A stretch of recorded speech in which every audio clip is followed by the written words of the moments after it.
Kamma leading to the end of Kamma. One of the earlier classifications of Kamma divides Kamma into four kinds, according to the relationship between actions and their results. 1. Dark actions with dark results. 2. Bright actions with bright results. 3. Actions both dark and bright, which results both dark and bright. 4. Actions neither dark nor bright, with results neither dark nor bright, and conducive to the end of Kamma. So far, the descriptions of the fruits of Kamma have been restricted to the first three kinds of Kamma listed above, which can be simply defined as good and bad Kamma. There remains thus the fourth kind of Kamma. Because the fruition of Kamma in relation to this fourth factor is entirely different from the first three kinds, it needs to be distinguished. Many people, including Buddhists themselves, express an interest only in the first three kinds of Kamma and neglect the fourth kind, even though this final factor is an essential Buddhist principle that leads to the true goal of Buddhadhamma. Bright and dark Kamma, or good and bad karma, manifest in myriad forms, which can be classified within the framework of the 10 wholesome and unwholesome paths of action, kusala and akusala kammapada. Example: destroying life, stealing, sexual misconduct, harm or malicious speech, etc. Along with the opposite wholesome forms of action. Such actions cause people to reap the various positive and negative fruits described earlier. They determine people's way of life, prompting them to perform further wholesome and unwholesome deeds, and to revolve in the wheel of rebirth, samsara vata.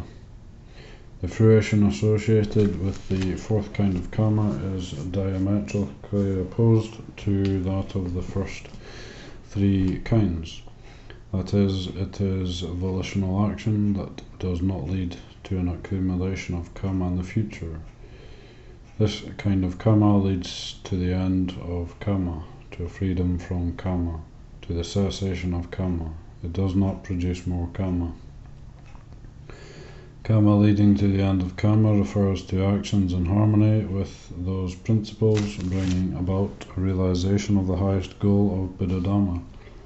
From the perspective of the Four Noble Truths, this refers to the Fourth Noble Truth, i.e. the Noble Eightfold Path, the Eightfold Path. But one may equally describe it by other formats, say the Seven Factors of Enlightenment, Bojjhanga, or the Threefold Training of Moral Conduct, Sila, Concentration, Samadhi, and Wisdom, Panya. Occasionally, this fourth kind of Kamma is described in relation to the other three kinds. As the intention to abandon these three, this refers to those actions accompanied by an intention to bring about the non-arising of these three former kinds of Kamma. In regard to root cause, this refers to those actions springing from non-greed, alobha, non-hatred, adosa, and non-delusion, amoha. The discussion of Kamma is often connected to the subject of pleasure, sukha, happiness, and pain, dukkha, suffering, because intentional actions bear fruit as pleasure or pain. As long as there is Kamma, one must spin around in the vortex of pleasure and pain. Any state intermingled by pleasure and pain is not free from suffering, and is thus, by definition, not the supreme, flawless state. In some, Kamma is linked to suffering and is a cause for suffering. In any case, this preceding paragraph refers specifically to the first three kinds of Kamma. The fourth kind of Kamma is an exception, because it is Kamma leading to the end of Kamma. Good Kamma bears fruit as happiness, but this happiness is mixed up with suffering and may be a cause for suffering. The fourth kind of Kamma leads to a complete freedom from suffering. Moreover, while one performs this fourth kind of Kamma, one does not experience suffering. On the contrary, one experiences a full and genuine form of happiness. Other religious traditions at the time of the Buddha, in particular the doctrine of the Nigantas, also contain teachings on the end of Kamma. The doctrine of the Nigantas teaches the principles of past Kamma, Pubbe Katavada, of the destruction of Kamma, Karma Kshaya, and of causing oneself hardship through extreme ascetic practices, Tapa, Tapo Kamma.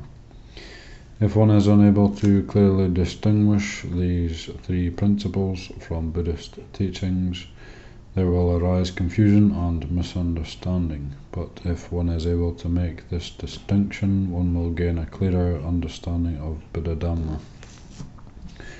The doctrine of the Nigantas quoted above is as follows. Whatever a person feels, whether pleasure or pain, or neither pleasure nor pain, all that is caused by what was done in the past. So by annihilating with asceticism past actions, and by doing no fresh actions, there will be no consequence in the future. With no consequence in the future, there is the destruction of action. With the destruction of action, there is the destruction of suffering. With the destruction of suffering, there is the destruction of feeling. With the destruction of feeling, all suffering will be exhausted. Such is the doctrine, such is the view of the Nigantas. The Nigantas believe that everything one experiences is a result of past karma. In order to bring suffering to an end, one must destroy all karma by burning away mental defilements through extreme ascetic practices. In this fashion, previous karma is dispelled. Moreover, one must refrain from creating any new karma. Buddhism, on the contrary, teaches that previous karma is one factor in a causal process. One must understand this process as it truly is in order for one's spiritual practice to proceed well. The end of suffering is possible by way of action, yet this action must be corrected. It is karma leading to the end of karma. In order to eliminate karma instead of remaining idle or passive, Buddhist practitioners must persevere and make determined and diligent effort. This effort is accompanied by wisdom, which leads to freedom from the power of craving and ignorance. They are the main attributes of karma leading to the end of karma. Here are it is the path leading to the cessation of karma, kami nirodha gamani patipada. Although it leads to the end of karma, it is itself one form of karma. B. It is referred to as neither dark nor bright, or neither white nor black. Its results also are neither dark nor bright. C. It originates from non-greed, alobha, non-hatred, adosa, and non-delusion, amoha. By its very nature, it prevents evil actions, because it is free from any causes or conditions leading to serious wrongdoing. D. It is accompanied by wisdom and understanding, which discerns the true benefits and harm of things. It is a virtuous and reasoned form of action, which enhances one's life and is conducive to well-being. E. It is a truly wholesome and favourable form of action, because effort, mindfulness and wisdom act as supporting factors and directly conduct the activities. There is no opportunity for craving to spur people into selfishly harming others, or to prevent people from acting due to an attachment to personal pleasure. F. It is wholesome action, referred to as transcendent wholesomeness, lokuttara kusala. The commentaries refer to it as path intention, magga cetana, or path knowledge, magga yana. It is called Kamma, leading to the end of Kamma, because it brings about the non-production and non-generation of Kamma. G. In terms of formal principles of Dhamma practice, this Kamma refers to the Eightfold Path, the Fourth Noble Truth, which leads to the cessation of suffering, dukkha nirodha gamani patipada. According to the circumstances, however, it may also be referred to by other terms. Example, the 7 factors of enlightenment, bojjhanga, and the threefold training, or by such general terms as intention for abandoning the 3 former kinds of karma. In regards to item E, note that many people harbour the misunderstanding that craving tanha is solely a motivating force for action. The greater a person's craving, the more he or she will act with a sense of urgency. If one has no craving, one will be devoid of a motivation to act. One will remain idle and perhaps fall into laziness. This misunderstanding results from an incomplete view of human nature. It can create serious damage for oneself, for society, and for one's natural environment. In fact, craving is a motivation for both action and inaction. It is a motivating force for action in the case that one seeks sense objects for sensual selfish gratification. In such cases, there tends to be competition and conflict between people, causing harm and distress for society. Within those circumstances, which one should act for the sake of goodness or for the sake of personal or social welfare, but whereby one does not obtain things for personal gratification. Craving is a motivation for inaction, because craving leads to an infatuation in sensual delight and enjoyment. Even an excessive delight in sleeping or other forms of self-indulgence hinder one from performing appropriate actions. Craving here is a cause for laziness, and the greater one's ignorance, one's failure to understand the value and benefits of specific actions, the more that craving will lead to idleness and apathy. In some, craving is either a motivation for harmful actions or a motivation for indolence and inertia, depending on the means by which one's gratification and pleasure is rewarded and satisfied.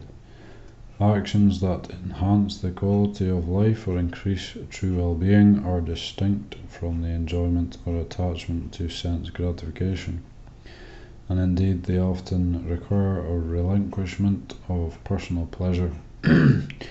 Such actions do not stem from craving unless one has established secondary preconditions. Rather, they spring from wisdom, which discerns the true value of such actions, and which generates a delight for performing them. The delight or desire for action here is referred to in Pali as chanda. In full, it is called wholesome desire, kusala chanda, or desire for truth. Dhammachanda, chanda is the true motivation for those actions, enhancing the quality of life or increasing well-being. Actions impelled by wholesome desire, however, may be impeded or offset by craving tanha, which indulges in inertia and becomes infatuated by objects of sensual gratification. Under such circumstances, craving leads to suffering, because many of one's actions are performed with a sense of resistance and coercion. If, however, one has a clear discernment of an action's true value, the strength of wholesome desire is sufficient to escape from the obstructive force of craving. Besides functioning as the motivation for action, wholesome desire will lead to happiness. This happiness is spacious and expansive, unlike the restricted pleasure derived from craving. It enables one to act with joy. Moreover, fully supported and guided by effort, virya, mindfulness sati, and wisdom panya, one will develop concentration, samadhi, in one's activities. It is precisely this form of action that is referred to as kamma, leading to the end of kamma. The dynamic of this form of action may be outlined simply in this way. Whenever one acts in line with the Eightfold Path or the 7 factors of enlightenment or a similar group of spiritual factors, depending on the circumstances, whereby one is guided by wisdom, craving vanishes, because it has no opportunity to function. Similarly, greed, hatred, and delusion do not appear. With the absence of craving and divested of greed, hatred, and delusion, there are no volitional actions that produce negative repercussions for one's life. Without such negative repercussions, one is free from suffering. Whereas formerly one was enslaved by the dictates of craving, now one's life is guided by wisdom, and one develops self-mastery and true independence. For further clarity, here are some passages by the Buddha on the topic of kamma leading to the end of kamma. Monks, kamma should be understood. The source and origin of kamma should be understood. The diversity of kamma should be understood. The result of kamma should be understood. The cessation of kamma should be understood. The way leading to the cessation of kamma should be understood. It is volition, monks, that I call kamma, for having willed, one acts by body, speech, or mind. And what is the source and origin of kamma? Contact, phassa, is its source and origin. And what is the diversity of kamma? There is kamma, the results of which are to be experienced in hell. There is kamma, the results of which are to be experienced in the animal realm. There is kamma, the results of which are to be experienced in the realm of afflicted spirits. There is kamma, the results of which are to be experienced in the human world. There is the kamma, the results of which are to be experienced in the deva world. This is called the diversity of kamma. And what is the result of kamma? The result of kamma, I say, is threefold: to be experienced in this very life, or in the next rebirth, or on a subsequent occasion. This is called the result of kamma. And what is the cessation of kamma? With the cessation of contact, there is a cessation of kamma.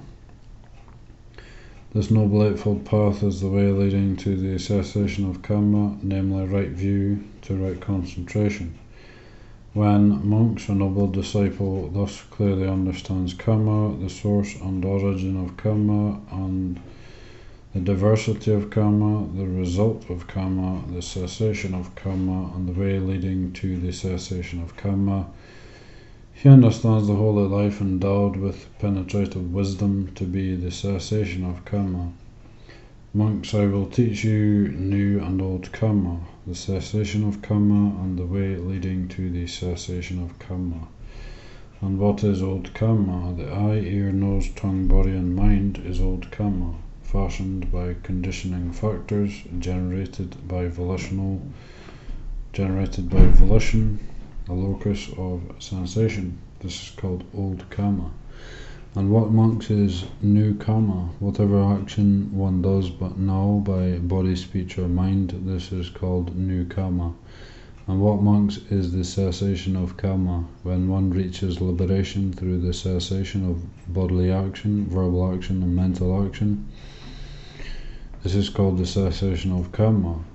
And what, monks, is the way leading to the cessation of kamma? It is this Noble Eightfold Path, that is right view, right to right concentration. This is called the way leading to the cessation of kamma.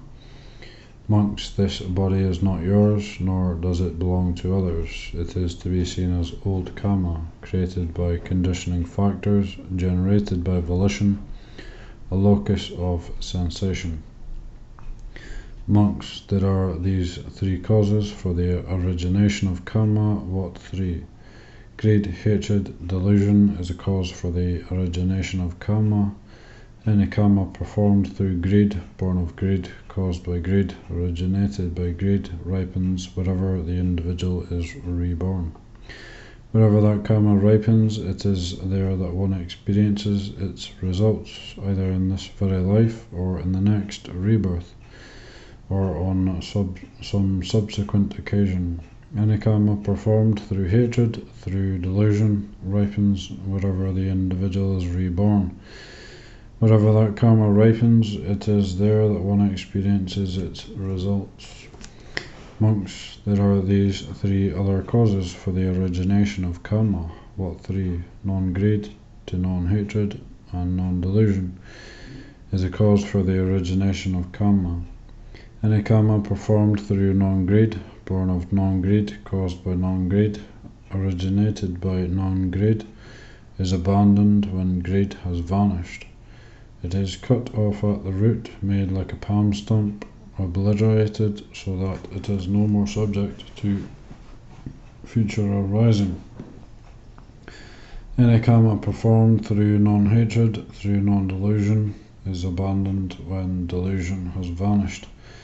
It is cut off at the roots, made like a palm stump, obliterated so that it is no more subject to future arising. Monks, there are these three causes for the origination of karma. What three? Greed, hatred, delusion. Any karma performed through greed, born of greed, caused by greed, originated by greed, is unwholesome and harmful, and results in suffering. That karma leads to the origination of karma, not to the cessation of karma. Any karma performed through hatred, through delusion, leads to the origination of karma. Monks, there are these three other causes for the origination of karma. What three? Non-greed, non-hatred, non-delusion. Any karma performed through non-greed, born of non-greed, caused by non-greed, originated by non-greed, is wholesome and beneficial and results in happiness. The karma leads to the cessation of karma, not to the origination of karma. Any karma performed through non-hatred, through non-delusion, leads to the cessation of karma. Monks, the destruction of life, I say, is threefold. Caused by greed, caused by hatred, and caused by delusion.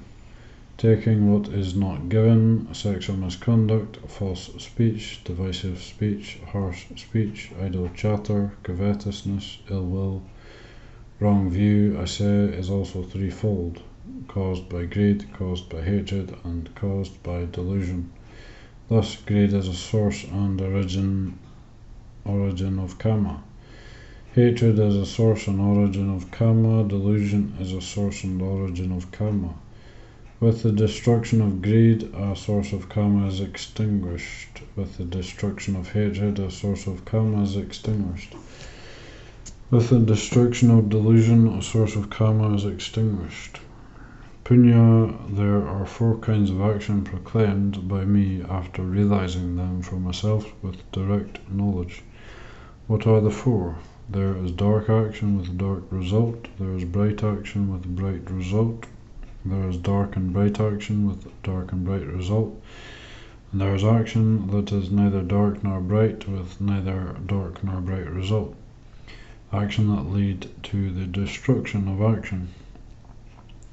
And what punya is dark action with dark results? Here someone generates an afflictive bodily formation, an afflictive verbal formation, an afflictive mental formation.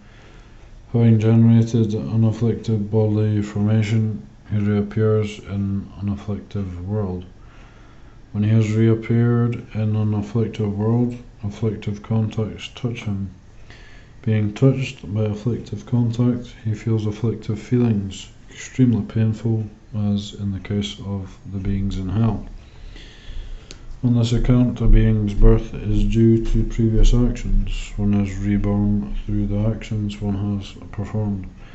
When one has reappeared, contacts touch one. Thus I say that beings are the heirs of their actions. This is called dark action with dark results. And what punya is bright action with bright results? Here someone generates an unafflictive bodily formation, an unafflictive verbal formation, an unafflictive mental formation. Having generated an unafflictive bodily formation, he reappears in an unafflictive world. When he has reappeared in an unafflictive world, an unafflictive contacts touch him. Being touched by unafflictive contact, he feels unafflictive feelings, extremely pleasant, as in the case of the gods of refulgent glory. On this account, a being's rebirth is due to previous actions. One is reborn through the actions one has performed. When one has reappeared, contacts touch one. Thus I say that beings are the heirs of their actions. This is called bright action with bright results. And what punya is dark and bright action with dark and bright result? Here someone generates a bodily formation, a verbal formation, a mental formation that is both afflictive and unafflictive. Having generated a bodily formation that is both afflictive and unafflictive, he reappears in a world that is both afflictive and unafflictive. When he has reappeared in a world that is both afflictive and unafflictive, both afflictive and unafflictive contacts touch him. Being touched by both afflictive and unafflictive contacts, he feels both afflictive and unafflictive feelings, mingled pleasure and pain, as in the case of human beings and some gods and some beings in the lower worlds. On this account, a being's rebirth is due to previous actions. One is reborn through the actions one has performed. When one has reappeared, contacts touch one. Thus I say that beings are the heirs of their actions. This is called dark and bright action with dark and bright result. And what punya is action that is neither dark nor bright, with neither dark nor bright results? Action that leads to the destruction of action. In regard to those three kinds of actions, the volition in abandoning action that is dark with dark results, the volition in abandoning action that is bright with bright results, and the volition in abandoning action that is dark and bright with dark and bright results. This is called action that is neither dark nor bright, with neither dark nor bright result. Action that leads to the destruction of action. Monks, there are 4 kinds of Kamma, and what monks is dark Kamma with dark result? Here someone destroys life, takes what is not given, engages in sexual misconduct, speaks falsely, and indulges in intoxicating beverages of liquor and spirits, the basis for heedlessness. This is called dark Kamma with dark results. And what monks is bright Kamma with bright result? Here someone abstains from the destruction of life, from taking what is not given, from sexual misconduct, from false speech, from intoxicating beverages of liquor and spirits, the basis of heedlessness. This is called bright Kamma with bright results. And what monks is dark and bright Kamma with dark and bright result? Here someone generates a bodily volitional activity, a verbal volitional activity, a mental volitional activity that is both afflictive and non-afflictive. This is called dark and bright Kamma with dark and bright result. And what monks is Kamma that is neither dark nor bright, with neither dark nor bright result? Kamma that leads to the destruction of Kamma. In regard to those 3 kinds of Kamma, the volition in abandoning these 3 kinds of Kamma, this is called Kamma that is neither dark nor bright, with neither dark nor bright result. Kamma that leads to the destruction of Kamma. Monks, there are 4 kinds of Kamma, and what monks is dark Kamma with dark results, and what monks is bright Kamma with bright results, and what monks is dark and bright Kamma with dark and bright results, and what monks is Kamma that is neither dark nor bright with neither dark nor bright result. Kamma that leads to the destruction of Kamma. Right view, right intention, right speech, right action, right livelihood, right effort, right mindfulness, and right concentration. This is called Kamma that is neither dark nor bright with neither dark nor bright result. Kamma that leads to the destruction of Kamma. Monks, there are 4 kinds of Kamma, and what monks is dark Kamma with dark result, and what monks is bright Kamma with bright result, and what monks is dark and bright Kamma with a dark and bright result, and what monks is Kamma that is neither dark nor bright with neither dark nor bright result. Kamma that leads to the destruction of Kamma. The enlightenment factor of mindfulness, the enlightenment factor of investigation of Dhamma, the enlightenment factor of effort, the enlightenment factor of rapture, the enlightenment factor of tranquility, the enlightenment factor of concentration, and the enlightenment factor of equanimity. Here, Udaya, a monk, develops the enlightenment factor of mindfulness, the enlightenment factor of equanimity, which is based upon seclusion, dispassion, and cessation, which is vast, exalted, measureless, free from oppression. And he develops the enlightenment factor of mindfulness, the enlightenment factor of equanimity. Craving is abandoned. With the abandoning of craving, Kamma is abandoned. With the abandoning of Kamma, suffering is abandoned. Thus, with the destruction of craving comes the destruction of Kamma. With the destruction of Kamma comes the destruction of suffering.